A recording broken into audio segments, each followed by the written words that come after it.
नमस्कार साथियों, स्वागत है आप सभी का वाईफाई स्टडी 2.0 पर। मैं हूं अंकित अवस्थी, आप हैं मेरे साथ में अब तक की सबसे बड़ी खबर के साथ, जो कि दिन भर की सबसे बड़ी खबर यूक्रेन और रशिया से आ रही है। क्योंकि यह जानकारी आप सब तक होना बहुत जरूरी है कि भारत सरकार ने यूक्रेन की राजधानी कीव में फंसे हुए भारतीयों के लिए अर्जेंटली जगह छोड़ने की एडवाइजरी जारी कर दी है।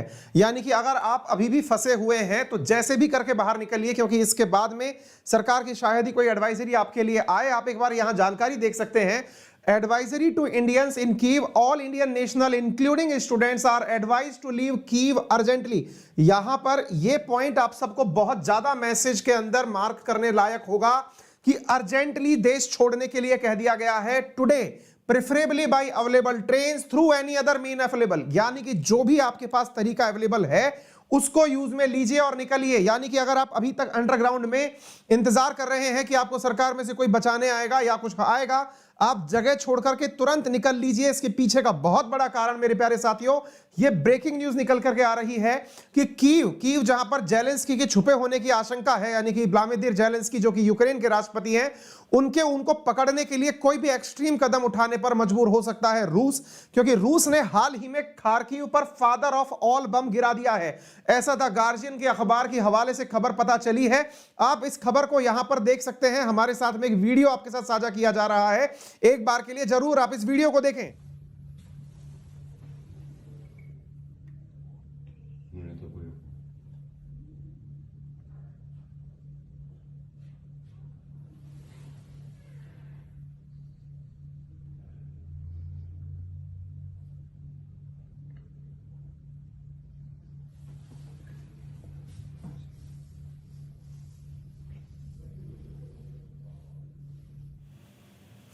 जैसा कि आप सभी ने देखा कि खार्किव के अंदर एक सरकारी इमारत पर यहां पर एक बॉम्ब गिराया गया है, जिसका नाम फादर ऑफ ऑल बॉम्ब, इसी को हाइड्रोबारिक बॉम्ब भी कहा जाता है। इसे भी वैक्यूम बॉम्ब के नाम से भी जाना जाता है। इस बॉम्ब की सबसे बड़ी खासियत यह है साथियों कि यह बॉम्ब जहां पर गिरता है उस आसपास के क्षेत्र की ऑक्सीजन को पूरी तरह सोख लेता है।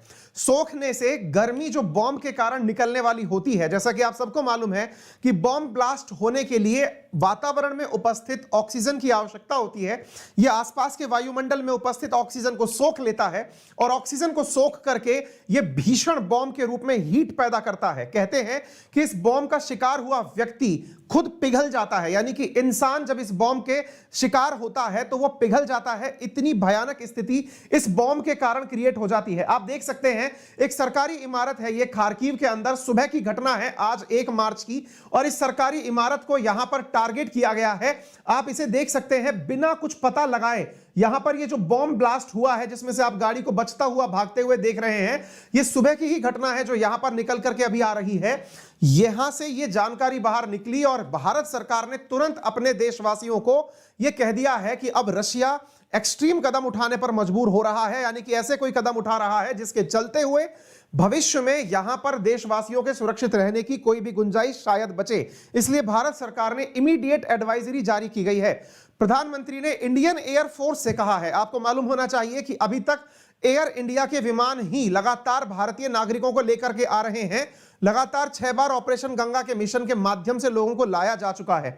लेकिन इंडियन एयरफोर्स से कहा गया है कि वो जल्दी से वहां पर फंसे भारतीयों को इवैक्यूएट करने के लिए यहां पर अपना C-17 जो ग्लोब मास्टर है एयरक्राफ्ट जो है उसे लेकर के पहुंचे। साथियों, यहां पर भारत सरकार ने भारत के जो लोग फंसे हुए हैं उनसे कहा है कि देश छोड़ें। इंडियन एम्बेसी ने जानकारी जारी की है और कहा है कि ग्लोब मास्टर आपके पास पहुंचाया जा रहा है, उससे निकल करके भागें। यहां पर भारतीय वायुसेना अपना ग्लोब मास्टर लेके पहुंच रही है, यानी कि ऐसा मिशन, इसमें इंडियन एयरफोर्स का पहुंचना तय कर दिया गया है। 75,000 किलोग्राम वजन ले जाने सकने वाला भारतीय वायुसेना का विमान यहां भेजा जा रहा है। 4500 यात्रियों को एक बार में लेकर के 4500 किलोमीटर की यात्रा एक बार में यह विमान कर सकता है। अमेरिकी विमान है, इंडियन एयरफोर्स इसको लेकर के जा रही है। 500 से ज्यादा लोग इसके अंदर बैठाए जा सकते हैं। 3 हेलीकॉप्टर और 2 ट्रकों को भी ये अपने साथ लेकर के चल सकता है। ऐसा एयरक्राफ्ट कैरियर हम यहां पर भेज रहे हैं। मैं आपको फिर से बता दूं साथियों, यूक्रेन के अंदर रशिया के द्वारा एक ऐसे बॉम्ब का उपयोग किया गया है जिसके बारे में यूक्रेन की एम्बेसडर ओकासना मार्कोवा ने कहा है कि रशिया के अंदर थर्मोबारिक वेपन का उपयोग किया गया है। इस वेपन के बारे में मैं आपको बता दूं साथियों, यह वेपन ऑक्सीजन का उपयोग, जो वायुमंडल में उपस्थित ऑक्सीजन है उसका उपयोग करता है और उसी से हीट जनरेट करता है। ऐसा इसलिए कहा गया क्योंकि ऐसे वेपन्स को डालने के लिए यहां पर कुछ मशीनें देखी गई जो कि वैक्यूम क्रिएट कर सकती हैं। और यहां पर आप देख सकते हैं कि what is the vacuum bomb that Ukraine से रशिया इज यूजिंग। साथियों, यूक्रेन में भारतीयों के लिए भारतीय वायुसेना का मैंने आपको कार्यक्रम बता दिया है, इसके बारे में जान लीजिएगा कि इस बॉम्ब को फादर ऑफ ऑल बॉम्ब के नाम से भी जाना जाता है। याद रखिए, यह न्यूक्लियर बॉम्ब नहीं है। न्यूक्लियर बॉम्ब जो होते हैं साथियों, वो न्यूक्लियर मटेरियल के कारण बने हुए होते हैं। इसके अंदर ट्राइनाइट्रोटोलुइन का उपयोग किया जाता है। याद रखिएगा, दुनिया के अंदर दो सबसे भीषण बॉम्ब काउंट किए जाते हैं जिनके भीतर न्यूक्लियर वेपन वाला मटेरियल तो नहीं होता, लेकिन ट्राइनाइट्रोटोलुइन का उपयोग किया जाता है। साथियों, अमेरिका के पास में एक बॉम्ब है जिसका नाम है मदर ऑफ ऑल बॉम्ब, जिसे मॉब के नाम से जाना जाता है। इसी प्रकार से रशिया के पास में है फादर ऑफ ऑल बॉम्ब, जिसे फॉब के नाम से जाना जाता है।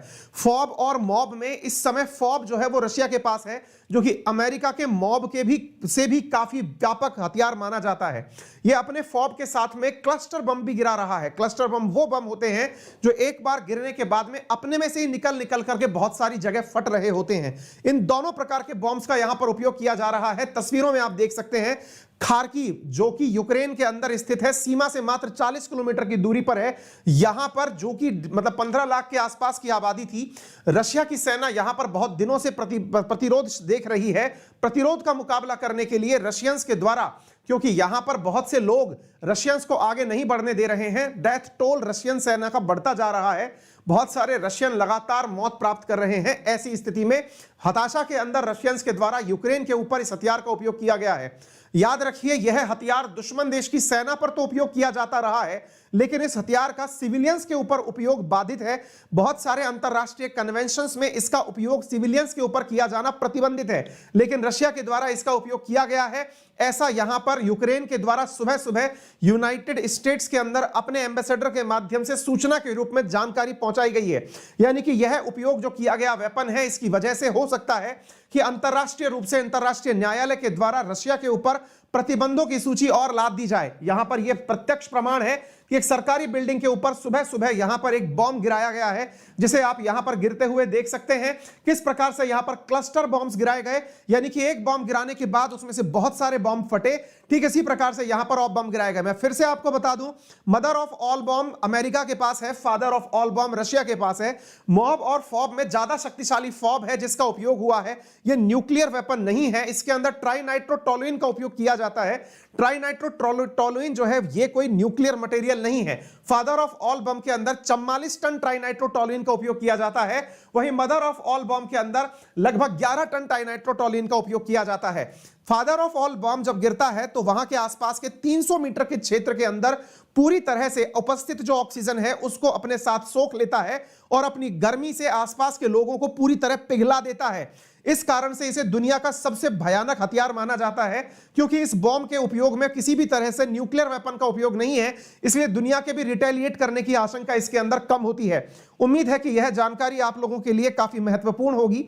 युद्ध अपने अंतिम पड़ाव तक जा रहा है ऐसा प्रतीत होता है, क्योंकि जिस तरह की प्रेशर टैक्टिक्स अब रशिया अपना रहा है, निश्चित ही युद्ध अपने अंत की तरफ बढ़ता दिखाई दे रहा है। बाकी जैसे भी अपडेट्स हमें प्राप्त होंगे हम आप लोगों को इन्फॉर्म करते रहेंगे। हमसे जानकारी जुड़े रहने के लिए आप हमें हमारे टेलीग्राम पर अंकित अवस्थी सर पर ज्वाइन कर सकते हैं।